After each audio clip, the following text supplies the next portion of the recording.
Ever had leads sitting in your pipeline for weeks or worse, months? Yeah, we've seen that too.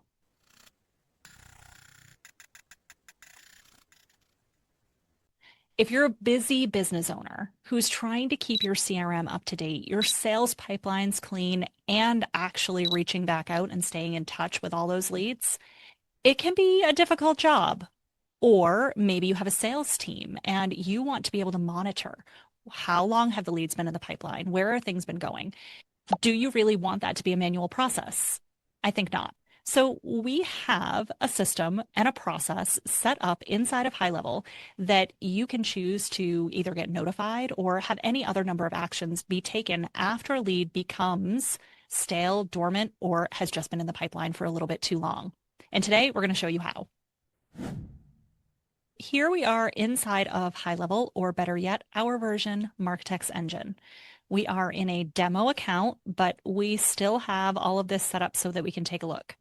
Over here on the left-hand side, we have automations, and under automations, we're in our workflows, and we have a dormant prospecting leads notification. And this is part of our overall lead scoring process. We have a whole other video on the lead scoring process, how you can basically, it's like gamification of engagement with your clients and your contacts. And then you can use these automations to manually move people through your pipelines, which are found under opportunities. However, if somebody's sitting there for too long, and maybe it's because you got too busy, or maybe your salesperson isn't doing what they're supposed to be doing, this is where the dormant and stale notifications can come into place. And you can even take that a step further and have actual actions happen. But this is what we're talking about. What we have here, this is a workflow, and I have set this up with a couple of different triggers. In this case, I have 30, 60, and 90 days. So at the point where somebody is sitting in a particular pipeline for those amount of times, it's going to take different actions depending on sort of the severity or the time frame there. So the first trigger, and it's actually called stale opportunities in HighLevel, and I'm calling this is a cooling prospect. They've been in there 30 days, and you could say after 7 days that they're cooling off. It's been too long.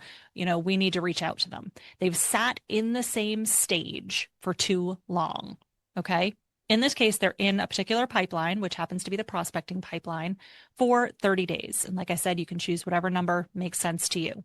That is the first trigger, and all of these are basically the same, just different durations. And once you build the first one, you can actually hit copy and then just change to 14 days and then 21 days if you want to keep going up. And I call this a cooling, cold, and then stale. And then you could even go a little further and say dormant, right? I'm interrupting this video to make sure that there is no confusion about HighLevel or about how to work with me. If you want to try HighLevel but don't want to waste months trying to figure it out, I have two very clear options for you to consider. If you're looking to build an agency or a SaaS business, head over to marketecs.com/HighLevel. By using our affiliate link, which costs you nothing, you will get the following bonuses. Our Marketecs Engine Core Snapshot. This is all of the features that we install in every new Marketecs Engine user account, and we're giving it to you for free as an affiliate. Our onboarding guides, and access to our private community, an invitation to join our weekly live office hours, where I personally will answer questions and even share tips that I've learned throughout the week. And I'm constantly learning. There is so many new features and things to learn in this industry as a whole, not to mention within the HighLevel platform. Plus, we'll give you our additional templates, checklists, and migration guide. That's option number one. Option two is if you are a business owner just looking to improve your own tech stack and you don't want to do it alone. You would like a trusted strategic partner in your corner that speaks the language, brings you time-tested automations, proven strategies, and up-to-date learning. Then go to marketexengine.com and book a consultation with me to learn more about our high-level agency, Marketecs Engine, and joining our ecosystem. I'm also currently offering discounts on one-on-one consulting to any of our affiliates and HighLevel users. So whether you're building an agency or building a business, pick your path and let's drive results. Now, back to your regularly scheduled programming. So you've got these entry points, which are your triggers. Then you have a decision, an if-then statement or a condition where you say based on which trigger they came in at. So cooling is 30 days out, so the workflow trigger is cooling. Cold is going to be 60 days out, and so we're just going to delete these other ones. Those aren't correct. And then stale was 90 days out. All right, so there's our conditions. There's our branches, if you will, into the different actions that are going to be taken. We'll save that. Now we have the 30-day cooling, and we have what is going to happen for those people that they enter this.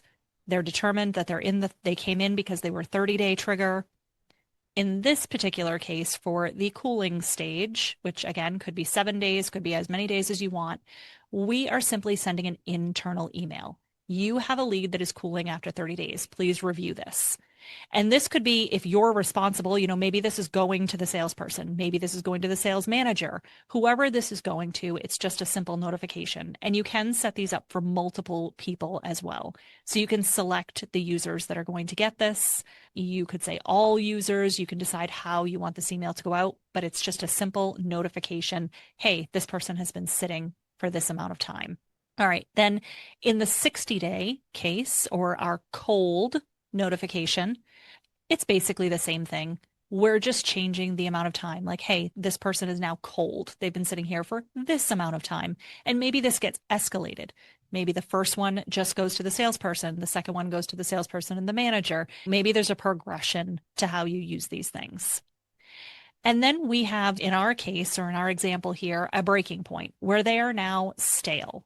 This is probably not going any further, or at least we've determined that. So again, we have an internal email saying you have a stale lead after 90 days, and it says who they are, where they came from, but then it also removes them from the pipeline. This is that important step. And you have options here. You don't have to remove them from the pipeline. This is an option and a choice. So you could remove them altogether saying, nope, if they get interested again, we'll put them back in the prospecting pipeline or the sales pipeline. But at this point, they've sat there for 90 days. They haven't moved. Nothing's happened. Remove them so that we can have only people that are more interested sitting here. The other option is maybe to build out a stage in your pipeline that says stale leads and collect them all in one stage. So instead of removing them from the pipeline, you would move them to the stale stage. Again, your business, your choices there. But this is how the dormant or stale opportunities, prospecting and leads, workflow and automation can help keep your pipelines clean so that you don't have to manually do that work, manually go in and look at how long has this person been in there and actually determine the workflow on your own. All right, we hope you found this stale and dormant opportunities feature interesting. And if you're not already using this in your high-level account to keep your pipelines clean, we hope that you'll take a look and implement it as soon as possible. We find it very valuable as far as keeping us up to date with how long our prospects have been in those pipelines. If you have other use cases or ways that you're doing this or things that you're incorporating into your workflows, we'd love to have you leave a comment down below. Either way, if this was helpful, I hope that you will like the video and subscribe to the channel. Thanks.